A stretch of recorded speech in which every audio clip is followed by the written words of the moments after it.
हैदर से हरिनारायण बने अब हमले के डर से आमरण अनशन पर। पुलिस कार्यवाही न होने से नाराज हरिनारायण कमिश्नर कार्यालय के पास आमरण अनशन पर बैठा।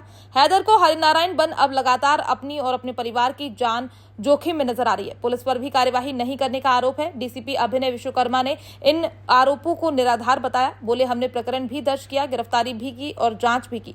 मामला सामान्यतः परिवार के सदस्यों का घर आने का था, न कि मारपीट का। देखिए, मैं आमरण अनशन पर बैठा हूँ। 48 घंटे से ज़्यादा मेरे को यहाँ पर हो गए हैं, और क्योंकि मैं सनातन धर्म में आया हूँ, तो जब से ये विशेष धर्म के लोग मुझे टारगेट बना लिया है इन्होंने, क्योंकि मैं वहाँ रहता हूँ निवास में, जहाँ पर इनकी संख्या बहुत अधिक है, और वो चाहते थे कि मैं वहाँ नहीं रहूँ। मुझे भगाने और डराने की बहुत उन्होंने कोशिश करी, क्योंकि मैं जब सनातन में आया था उसके बाद 3 दिन बाद उन्होंने हमला मेरे ऊपर, घर भी मेरा फोड़ दिया था। डराने की कोशिश करी, मैं डरा नहीं, और अभी भी मैं नियमित वहाँ रहता हूँ। तो अनेक अनेक योजनाएं बनाते हैं मुझे उलझाने की, फंसाने की, अनेक अनेक माध्यमों से। मैं न्याय चाहता हूँ कि इस प्रकार से जो हो रहा है, तो मैंने तो घर वापसी करी, मैं तो सनातन में आया, लेकिन मैं क्या जवाब दूं मेरी बेटी का, क्या जवाब दूं मेरी धर्म पत्नी को, इनका जीवन भी मैंने सर्वनाश कर दिया।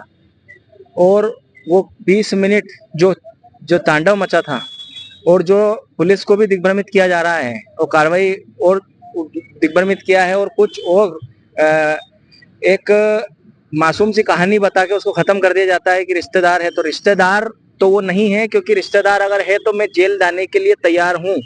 रिश्तेदार वो नहीं है।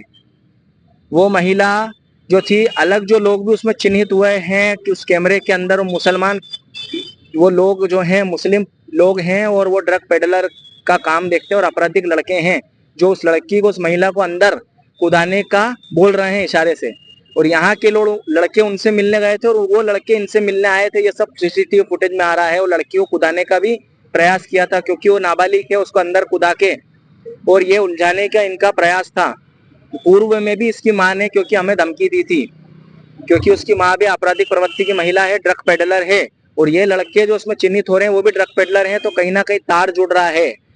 और क्योंकि मैं घर वापसी वहां पर खजराने के लोगों की भी मैंने करवाई है, और मेरी घर वापसी भी हुई, मैंने खजराने के लोगों की भी घर वापसी करवा रहा हूँ, इसलिए ये बौखला रहे हैं कि हमारे यहाँ इस क्षेत्र में रहकर लोगों का ये परिवर्तन करवा रहा है और ये परिवर्तित कर रहा है। तो ये कैसे भी करके इन अपराधी लोगों को पकड़ रहे हैं, जो अपराधियों की कमी खजराने में नहीं है, अपराधी लोगों की, उनको पैसा देकर, और जो अपराध करने से डरते नहीं है, ऐसे लोग वहां पर हैं, उन लोगों को पैसा देकर कहीं ना कहीं कुछ योजनाबद्ध तरीके से हत्या हमारी कराना चाहते हैं। और ये 20 मिनट का तांडव, 20 मिनट बाद पुलिस आती, जब पता है संवेदनशील मेरा मामला है, मेरे घर पे ऐसी चीजें हुई है और होती रहती है, तो इनको 20 मिनट में, वहां पर 20 मिनट क्यों लग गए जब थाना पास में ही है।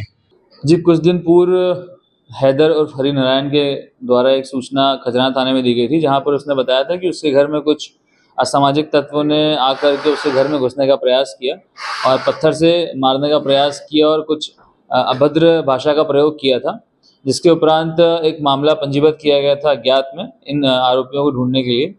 तत्काल रूप से एक्टिव होते हुए पुलिस ने फुटेज खंगाले और वहाँ पर 3 लड़कों को गिरफ्तार किया, और उनसे पूछताछ के दौरान ये बात सामने आई कि उनके साथ में एक जो लड़की थी, वो असल में जो हैदर और हरिनारायण और उनकी जो पत्नी है, उनकी सहेली की बेटी हैं।